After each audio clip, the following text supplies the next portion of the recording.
Subhanahu wa ta'ala, Allah,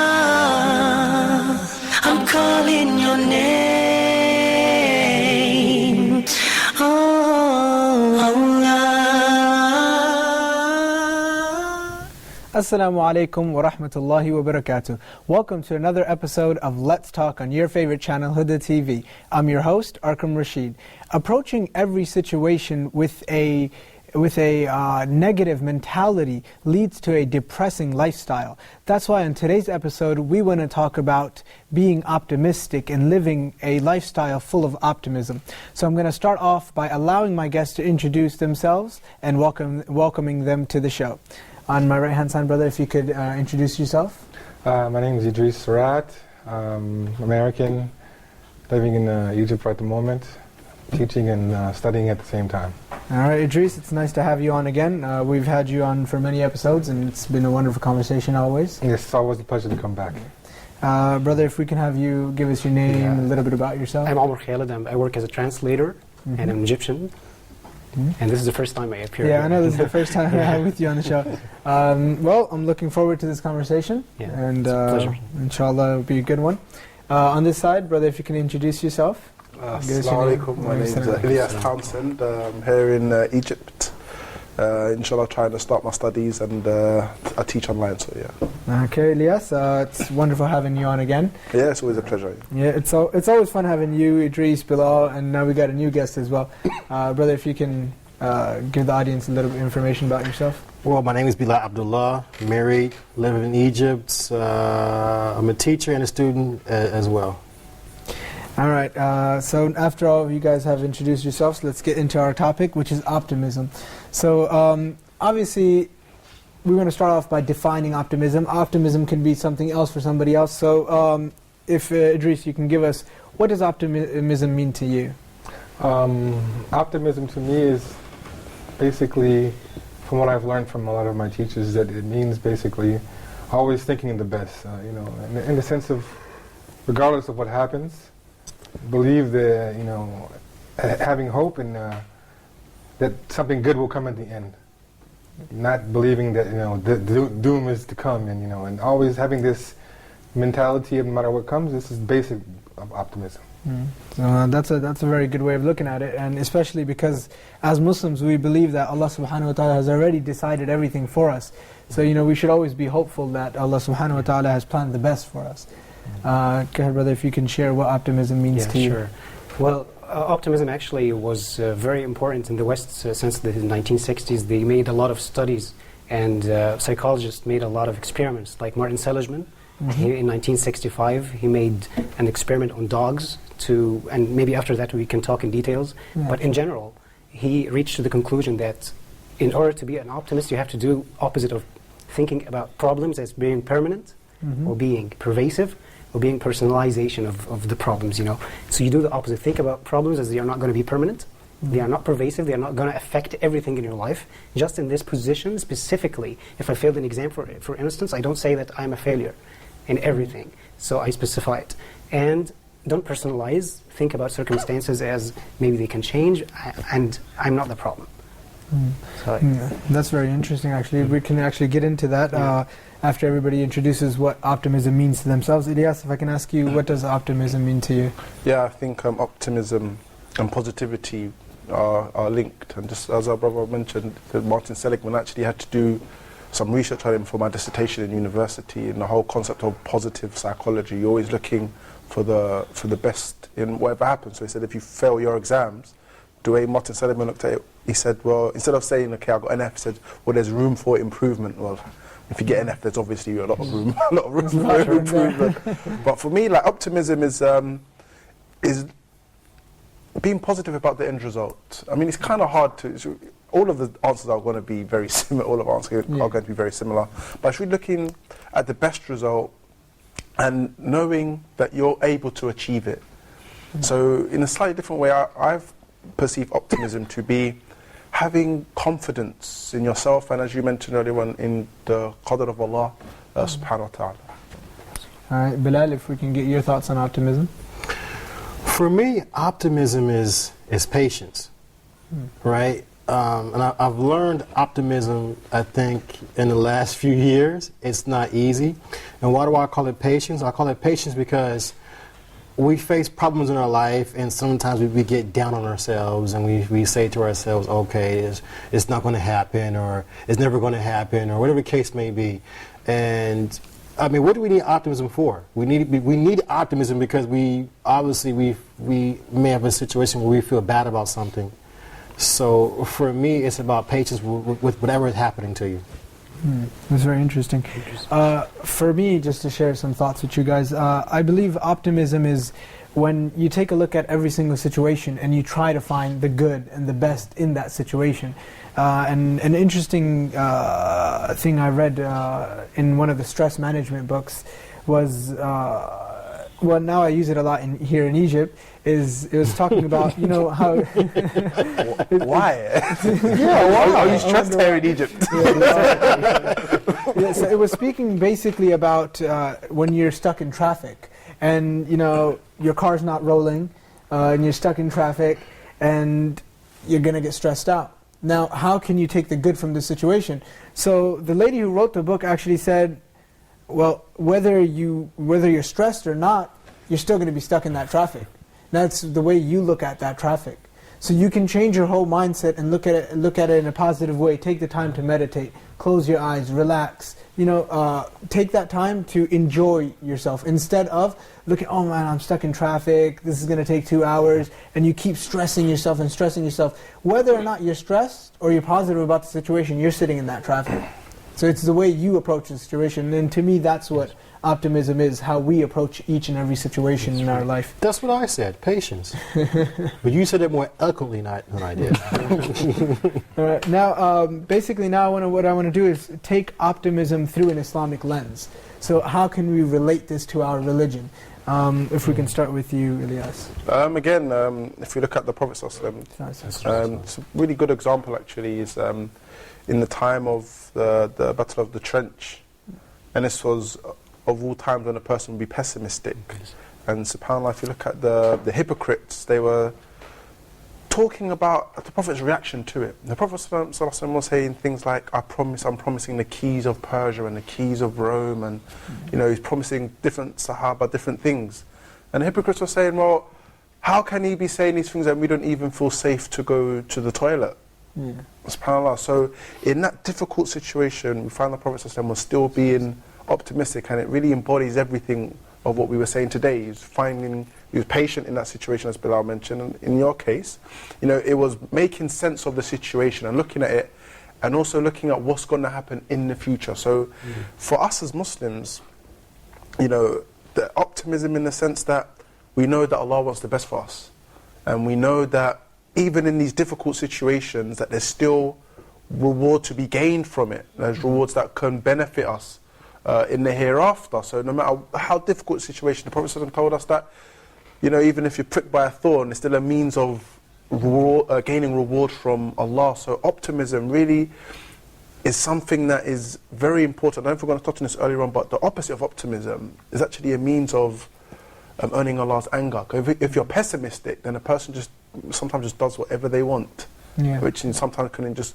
involve haram. So it's very important for us to be optimistic in no matter how difficult the situation is, whatever happens in our lives, Islam is telling us to be optimistic because Allah's looking out for you. And all of this was written down, you know, 50,000 years before Allah created. So, you know, optimism has a great part in Islam. It's part of the characteristics of the Prophet ﷺ, who was always positive. You never found him being negative, okay, this is going to happen, no, we're going to die, or, you know, but Islam really shapes things. And like, you can find it in the roots of our religion. We're told whether something good happens to you or something bad happens to you, you always say Alhamdulillah. Always say Alhamdulillah. Whether it's good or bad. So it's always there to tell us that hope is always there. Of course, yes. You know, Bilal, if I can get your thoughts on that, how can you relate it to Islam?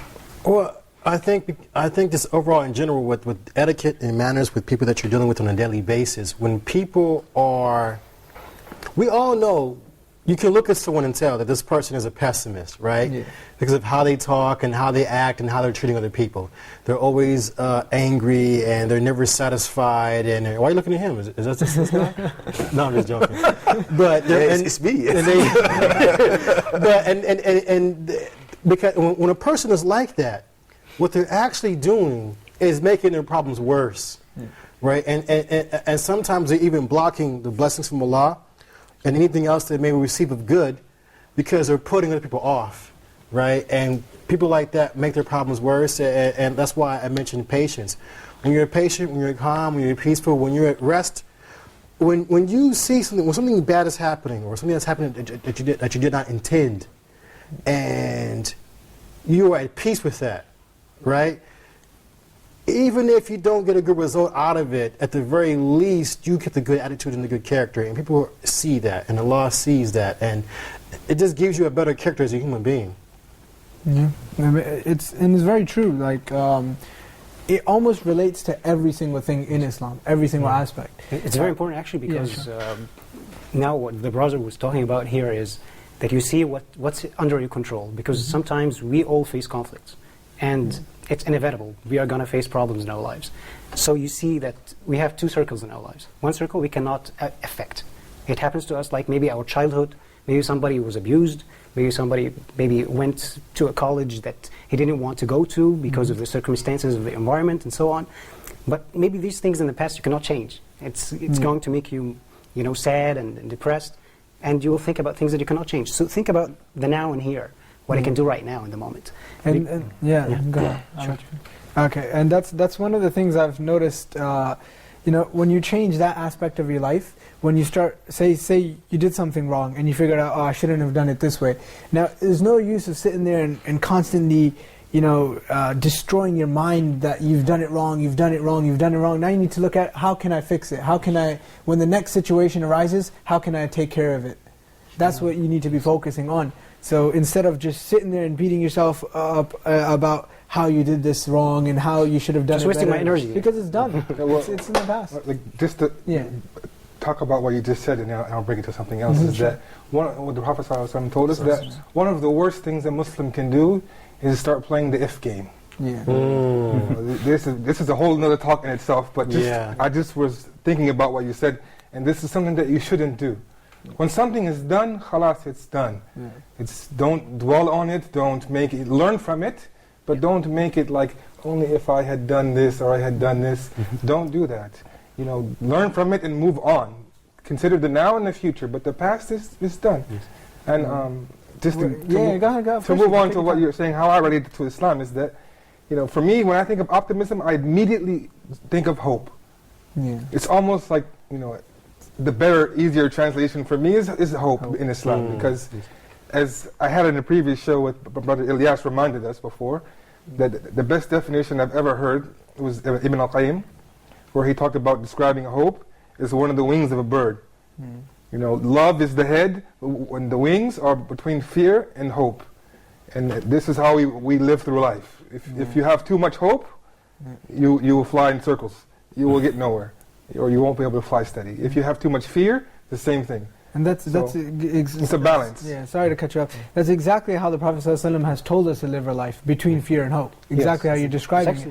The fear of Allah subhanahu wa ta'ala, will He accept my good deeds? Will He allow me to go into Jannah?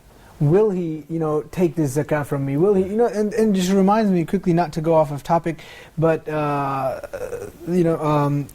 was an ayah in the Qur'an where Allah subhanahu wa ta'ala talks about the people who give zakah, and when they give zakah, their hearts tremble and they're worried. And Aisha asked the Prophet sallallahu alaihi wasallam, are these the people who give charity and then do evil deeds and do these evil actions? And the Prophet sallallahu alaihi wasallam said, no, these are the people who are righteous men and women, and when they give this charity, they're worried, will Allah subhanahu wa ta'ala accept this from me or not? Will He accept my deed?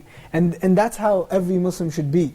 When you do a good deed, nowadays we think like, okay, I've prayed, that's it. I'm on top of my game. I prayed, I gave my zakah, I've done all my 5 pillars, I've done some extra stuff. Look at how the companions were. When they gave that charity, they were worried. وَجِلَتْ وَقُلُوبُهُمْ وَجِلَةٌ. Their hearts were trembling. Will Allah subhanahu wa ta'ala accept this from me? Will He do this? This is more important than doing the deed. the acceptance from Allah subhanahu wa ta'ala. So that balance has to kick in there, and the hope that Allah subhanahu wa ta'ala will accept it, and the hope that He will let us enter Jannah, inshallah. Ameen. Before we actually move on with this discussion, we're going to watch a short video, so stay tuned. How perfect my Allah is, and I praise Him. Subhanallahi wa bihamdihi, Subhanallah. How perfect you are, Allah, Subhanahu wa ta'ala. The talk you're about to hear is based on decades of psychological research by Martin Seligman, who founded the field of positive psychology. Seligman discovered that our internal explanations about life events impact us in profound ways. In the next 5 minutes, I'm going to show you how to reassess your own internal explanations and improve your life. Since I'm from SurveyMonkey, let's start with a quick survey. Who here has ever bombed an interview? Looks like a lot of us. I surveyed 60 of my colleagues and discovered that 3/4 of them had had a bad interview, but the way they described their experiences varied greatly. Now, if your friend walked out of a bad interview and said, "I'm just terrible under pressure," you'd probably think that was pretty pessimistic. But what exactly makes an explanation optimistic or pessimistic?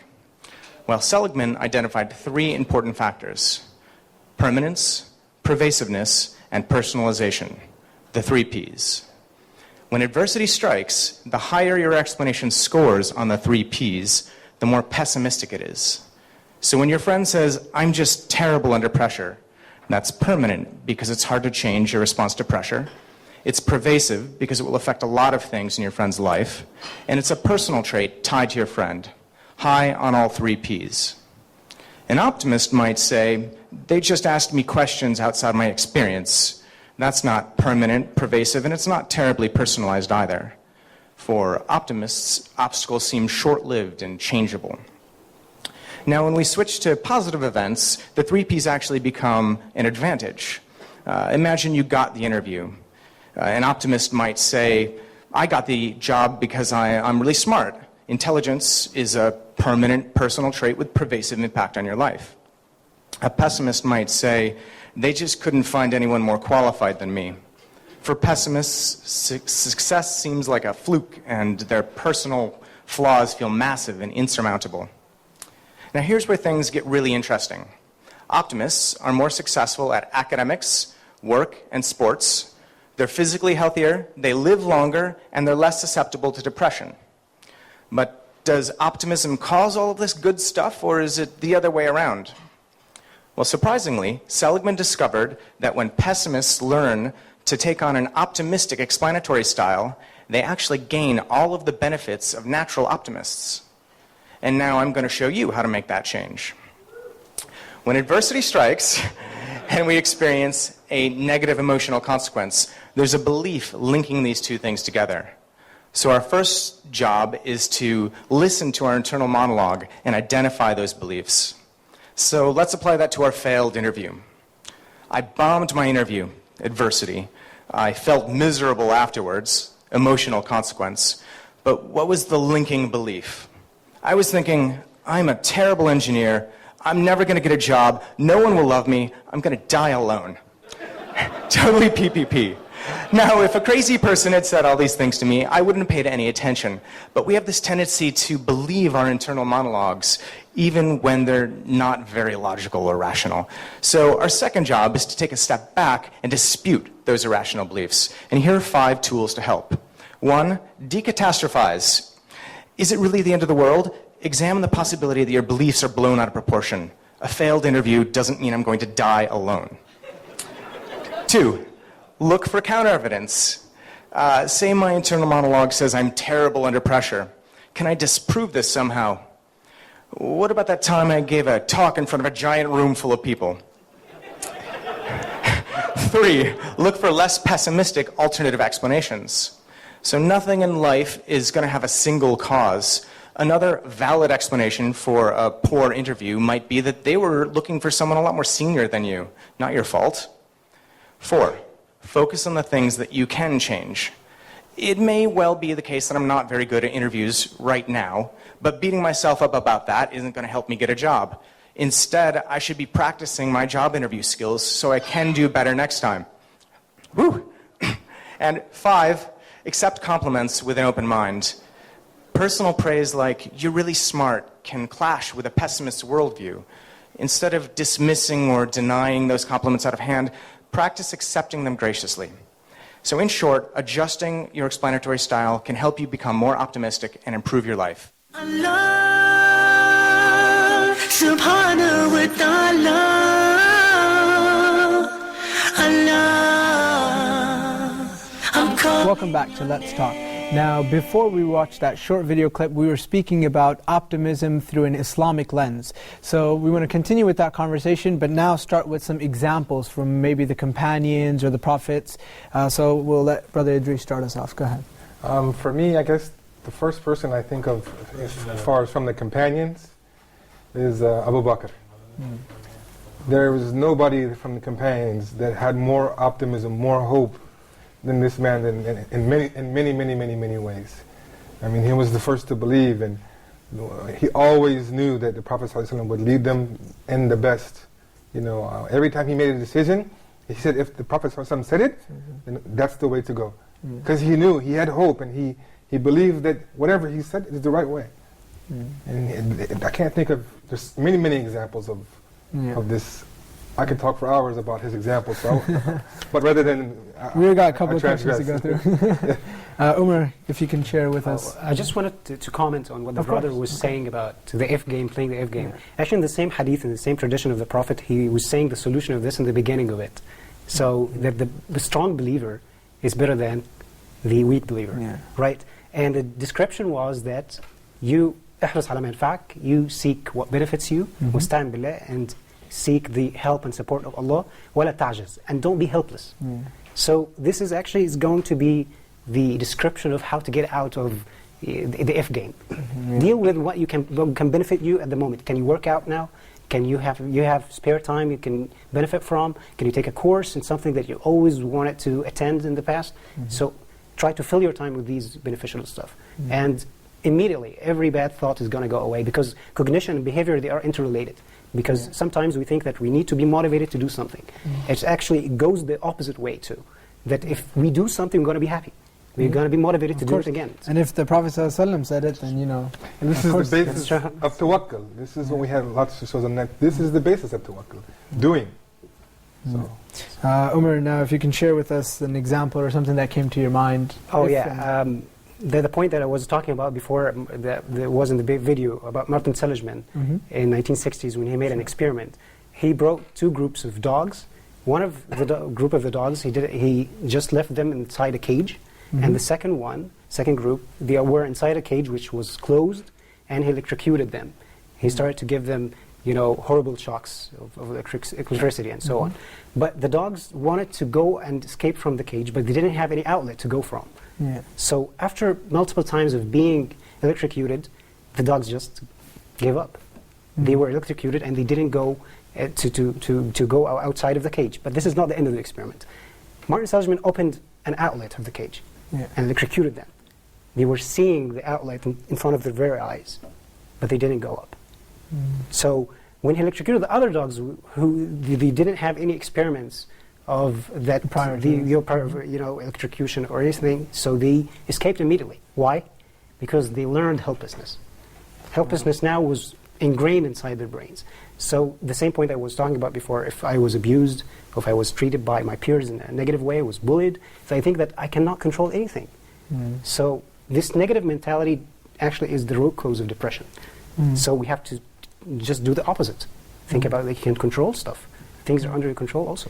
And I mean, that experiment shows the reality of many people's situation, that they try and try and try, and then after that they just give up. They no longer want to try. They no longer see that there can be any hope, and they just end up giving up. Ilyas, if I can come to you, if you can share with us an example or two from the prophets or the companions. When I think about optimism, one of the things that came to my mind was the Hudaybiyah, because you have to look at the historical backdrop. The Muslims had been expelled from Makkah, the place where they were born and they were raised, the Muhajirin anyway, they were born and raised in Makkah, they grew up seeing the Kaaba, they had this attachment to it, and they're expelled. And so years later, when Islam is ingrained in their lives and they love their new faith, and they're with the Prophet ﷺ on their way to perform Umrah, and then the Quraysh turn around and they say, you're not allowed in and you have to go back. And imagine they're in Ihram, they're ready to go and see the Kaaba again. It's been years, and then they're told you're not allowed to come back. And then at that point, the Prophet ﷺ and the Quraysh, they made an agreement, and the agreements on the face of it would appear they weren't really in favor of Islam. They had to hand over the prisoners if people left Mecca and went to Medina, the Prophet had to send them back. But if the Prophet ﷺ, if people left Mecca and went to Medina, the Quraysh wouldn't have to send them back. And there were a lot of terms that wasn't really favourable. And then at this point, Omar radiallahu anhu was upset because the terms didn't appear to be, favourable to Muslims. So he said to the Prophet ﷺ, are you not the messenger of Allah? Are we not Muslims? Do we not have Allah on our side, etc.? But even in that situation, the Prophet ﷺ, he said, it's not me. I didn't make that. Allah told me to do this essentially.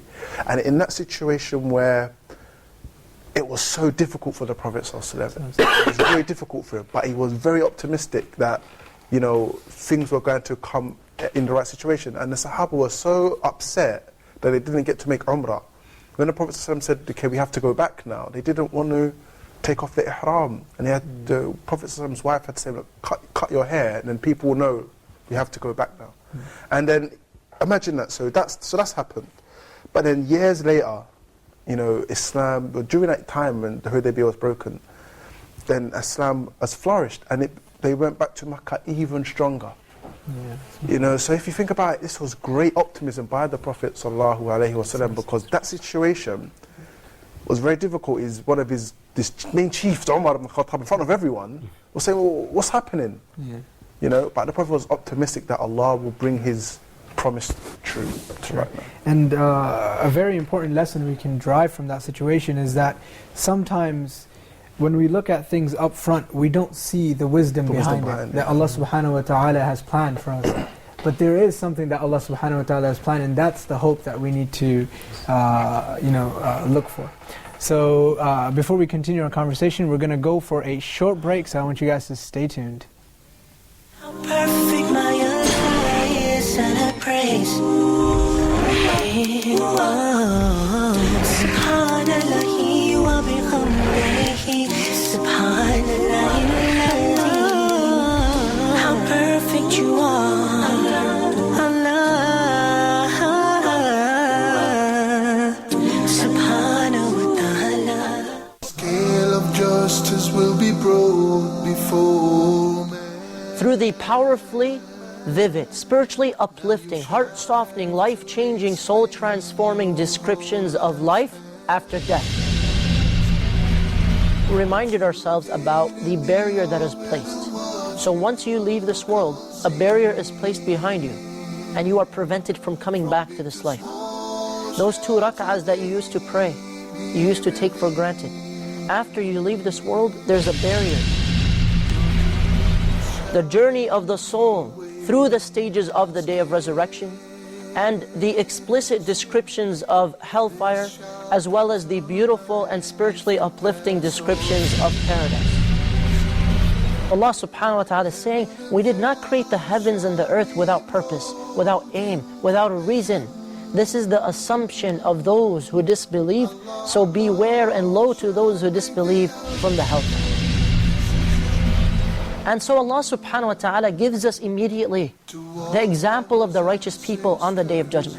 So He says, أَلَا إِنَّ أَوْلِيَاءَ اللَّهِ لَا خَوْفٌ عَلَيْهِمْ وَلَا هُمْ يَحْزَنُونَ. So Allah subhanahu wa ta'ala says, no doubt, verily, the awliya of Allah, the friends of Allah, those who are close to Allah subhanahu wa ta'ala, there is no fear on them, nor shall they grieve.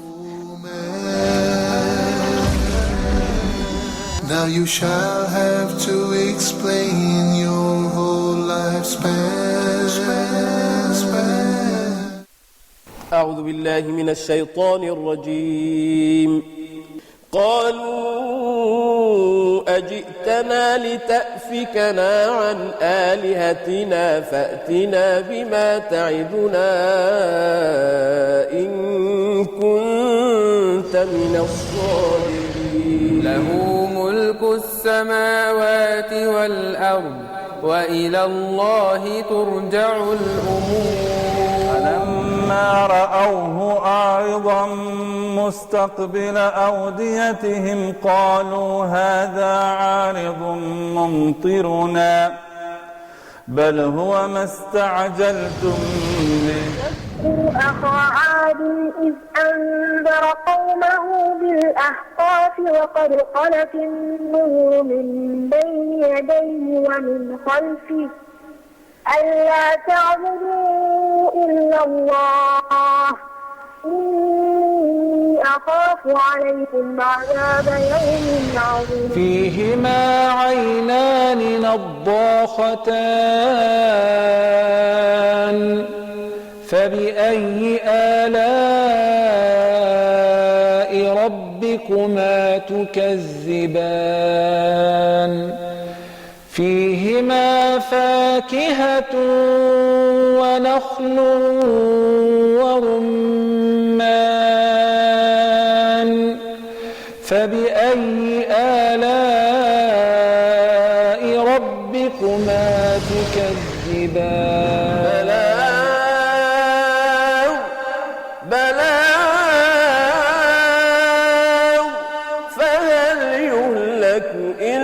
القوم الفاسقون Sent from Allah to an angel then to man. That man was Muhammad, the best of creation. Allah subhanahu wa ta'ala. Allah. Welcome back to Let's Talk. Now, before we went for that short break, we were speaking about optimism. And now we want to get into surrounding yourself with an optimistic environment and people. So I'm going to let Brother Bilal start us off. Okay. Well, I don't have any canine torture stories, but I think in a way we torture ourselves, because when we have a lack of optimism, what happens is these emotions have a physical effect upon the body. I'm actually only 36 years old, but I had a stroke when I was 25 from stressing about certain life things. I wanted this thing to go this way and this thing to go that way, and maybe things weren't happening as quickly as I wanted them to, or in the way that I wanted them to. And as you were saying earlier, you're keeping these things on your mind, and it's there, and you just either foaming at the mouth or just fuming in the mind about something again and again and again. And that has a real effect on the body, and you know, and that's where the patience comes in. I mean, everything that we know from our religion in regards to how we should act and how we should be, it does have a real benefit for the mind and the body. And Islam is just guiding us to how we should be, because Allah knows our bodies better than we do. And how we can maintain ourselves. And I was a person that really I kind of beat myself up over even the smallest thing. And I had to learn the hard way to, to be a person, to not let everything worry me, that Allah is in control, I'm not. To, put forth my best effort, right? But at the same time, leave the rest to Allah. If it happens, it happens. If it doesn't, it doesn't. It wasn't meant to be. And to just, more or less, that no matter what happens, to be a more happier, optimistic individual, patient upon your situation, and look forward to what's ahead. That's some interesting thoughts. Idris, if I can come over to you and let you speak a little bit about, keeping an optimistic environment, surrounding yourself with optimistic people. I think it's very important not to be around pessimistic people. Yeah, of course. Negative people bring negative energy. No matter what, they will affect you, and it takes a toll on you. So it's important to be around like-minded people who have the right kind of optimism, the right kind of hope. Of course, there's a bad kind of hope. You don't want the person who they live their life solely on hope. You know, the ulama and, have divided hope into three ways. There's two good hopes, and there's a bad hope. You know, one of the two good ones is the one who hopes that what he does is accepted, the good that he does is accepted. Another good one is that the mistakes that I make, I hope that they're forgiven. And the bad one is the one who does whatever he wants because he knows that Allah is merciful and He'll forgive me.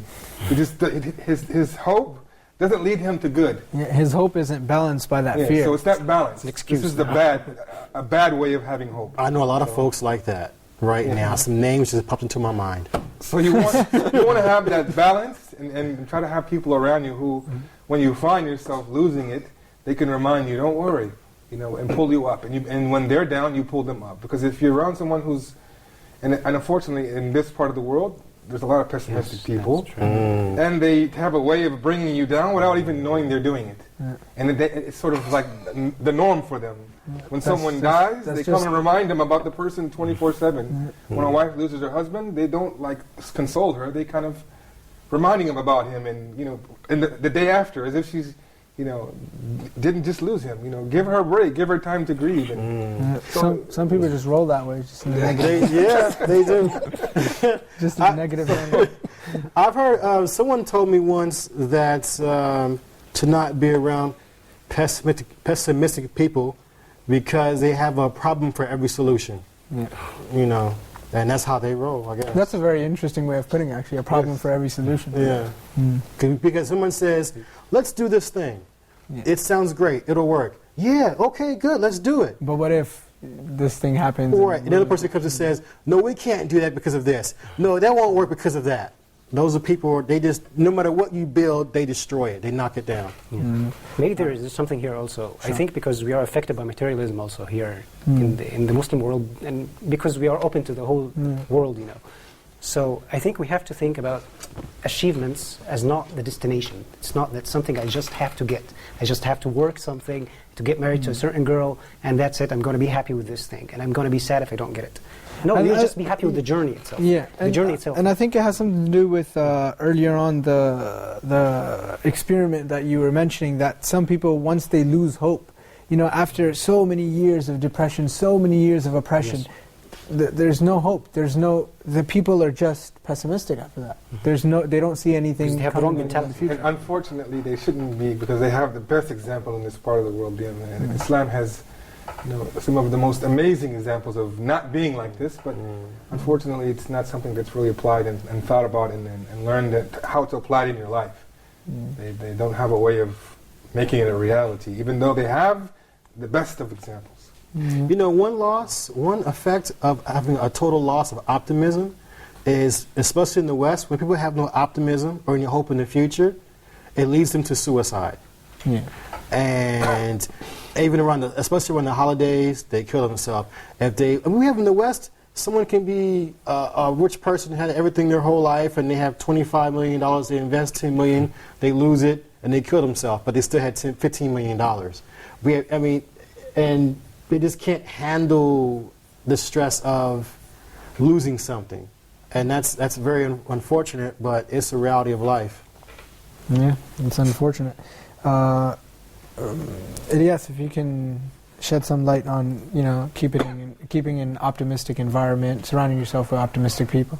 Yeah, I mean, as they say, we are products of our environment, you know, and sometimes a loss of optimism or a loss of an optimistic environment sometimes can lead a person to destruction. And Brother Bilal mentioned, you know, suicide rates in Western countries. It's quite alarming. I remember we were talking about this on the car up here, I think, on the last show, and I was saying it's very strange. You would think that people in poor countries would commit suicide. Oh yeah, I remember this. Because they don't have what they see on TV. It's like the gap between rich and poor is amazing. You have to visit the third world to see it. You know, you feel guilty sometimes coming out of the shop with some chips. Yeah, a whole bag of chips. You know, some people roll like that. They buy a lot of food and they don't want to give to anybody. That's just how it happens, and they don't feel any remorse. Subhanallah. Yes. Yeah. So. So the suicide rates are, you know, extremely high because people lose optimism. It's because, you know, without optimism, you're always dealing in failure. You know, you feel like a failure. You know, but it's about seeing an end result. Because if you think about it, obviously the role of prophets were not to convert people, or to spread the message. But if they had the mindset of, if I don't convert these people, I'm deemed as a failure. If it's a numbers game, then all of the prophets were failures. Yeah. Because only Yusuf alayhi salam, Blasphemy. only Yusuf alayhi salam and Ilyas, there's in the Quran there's very few numbers of prophets whose people believed. But all of those peoples were destroyed. But it's not the end game isn't in our hands, it's in Allah's hands. You know. And the prophets, the messenger's job isn't to convey. It's not to it's to convey. Convey. It's not to convey, it's to convey. So if we look at it, if we just look at things from a completely numerical way of, okay, like Bilal mentioned, the person lost 2 million, I'm gonna just kill myself and, you know, throw myself off a large building, you know, then you're always dealing in failure. But Islam doesn't require success, it requires the input. That's what's important. You know, I could write a book, and if my intention was pure, I'll get rewarded for that book.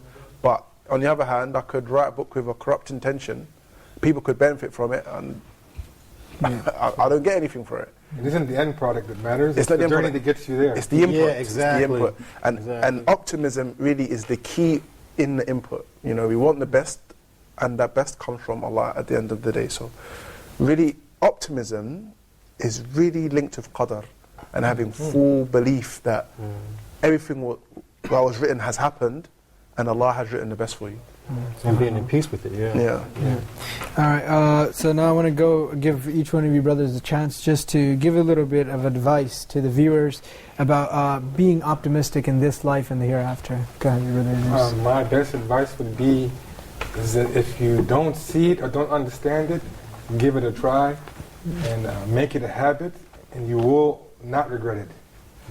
Start seeing things, you know, in a better light. If something that happens that you don't particularly like, or you're disappointed in something, start moving past it and finding good ways to look at the thing, and force yourself, if you have to look at it in the to positive. the point where it comes to it more naturally. You will find yourself at ease, at peace. You know, and tell yourself that, you know, even we have the saying that, you know, Allah is what you think of Him. So think good and hope for the best ending, and know that it will come to you if you want it, if you work for it. Subhanallah. How about you, Brother Omar? My advice is to evaluate the world in its place. You know, we don't just try to make the world as it's the end, and this is, if I'm not happy in this world, this is the end. No, because some people, maybe they are going to be having miserable lives, some of them, but in the end, the everlasting life is what matters. So I'm not saying to leave this world or not to do what you have to do, but what if I have problems that I cannot change? I just think about this world as it's not permanent. Just don't, you know, think about it too much to harm yourself. You know? And miserable is just a concept of something that you perceive. So for example, somebody could have nothing, and we could think that person's miserable, but if that person is content and he's very optimistic and he's happy about his life, then he's not miserable at all. Whereas I can have everything in the world and everybody could think I'm happy, but I could be miserable. So it's just a concept, you know, that the way we perceive our life, you know, if we're being optimistic or not. The example is all of these movie stars and singers in the West. I was just about to say that. Who are just, I mean, we don't need to say any names, but look at them.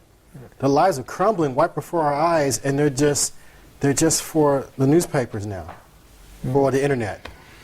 And it's unfortunate. Ilyas, if I can ask you to, you know, share some advice, give us some... Some of us are being optimistic is really, I would say, just to really work on our relationships with Allah. You know, and Prophet Idris mentioned the word tawakkul before. And for me, tawakkul is a big part of optimism, because tawakkul is that you do what you need to do and then you leave the rest to Allah. You know, we don't want to be too optimistic and not do anything. You know, khalas, Allah will provide, or no, I don't need to revise for the exam, Allah will help me. No, we do what we do our best, and then we leave the rest to Allah. So things like tawakkul, having fear of Allah, hope in Allah, all of these actions of the heart really should improve our optimism for issues in this life, and obviously issues in the hereafter. And also read on the lives of the Prophet. Allah told us, He gave us these stories for us to reflect. And there's so many examples of when it, just at that point where it seems like everything's going to fail, that's when Allah's help comes. You know, so we should be optimistic in the sense that when it gets to the worse it gets, the closer Allah's help is. You know, and that's how we need to view things, you know, in this life and and obviously for issues to do with our hereafter. That's a very good way of looking at it. You know, the worse it gets, the closer Allah's help is. SubhanAllah. Brother Bilal, if we can go to you and ask for your advice to the viewers. My thing is this: put yourself fully in the Deen of Allah. If you study this beautiful religion, study Tawheed, study who Allah is, right? Study about His prophets, the companions of the Rasulullah and their lives. And you will, the more you go into it and you learn and you study and you're around those who are also doing the same thing, you will find inspirations everywhere from this religion that will keep you optimistic. You will also learn an appreciation for what the prophets and the companions and other righteous people in the past, what they went through, right? And you'll learn that, wait a minute, what did Ibn Taymiyyah go through? What did Ibn Hanbal go through? What I'm going through is really nothing compared to this person and that one and this one, right? And you learn to appreciate what you have more and your situation more, and you stop complaining, and you start realizing that, you know what, I really don't have it that bad after all. It could be a lot worse. And if you're around people who think like that, eventually your mind and your heart will manufacture this optimism for itself. Okay, you know, all you guys had some very interesting points today on today's episode. I really enjoyed, you know, this conversation. It was wonderful. I mean, we had laughs. It was very educational. I mean, I learned many things, starting from that experiment to, you know, different ways of looking at optimism, subhanAllah. So I want to thank you just guys. Don't kill the animals to do it. Of course not. So I want to thank you guys for, you know, coming out here, joining us on Let's Talk. So once again, thank you very much. It's a pleasure. Dear viewers, I hope you guys enjoyed today's episode, and I hope you guys benefited from today's episode. So let's try to make our lives a positive one, and let's try to add optimism to our daily schedules. Other than that, I will see you guys next Monday on Let's Talk at 6 p.m. Egyptian time. May Allah subhanahu wa ta'ala bless us all. Assalamu alaikum wa rahmatullahi wa barakatuh. How perfect my Allah is, and I praise Him. Subhanallahi wa bihamdihi. Subhanallah. How perfect you are, Allah.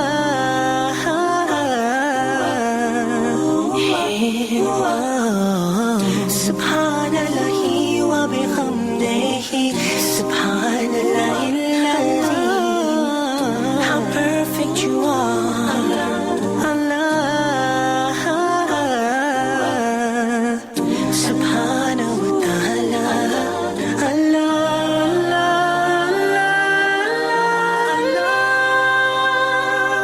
Subhanahu wa ta'ala,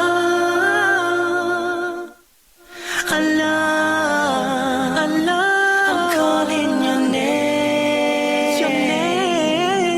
Allah. I need you, Allahu Akbar, Allah, your mercy is great.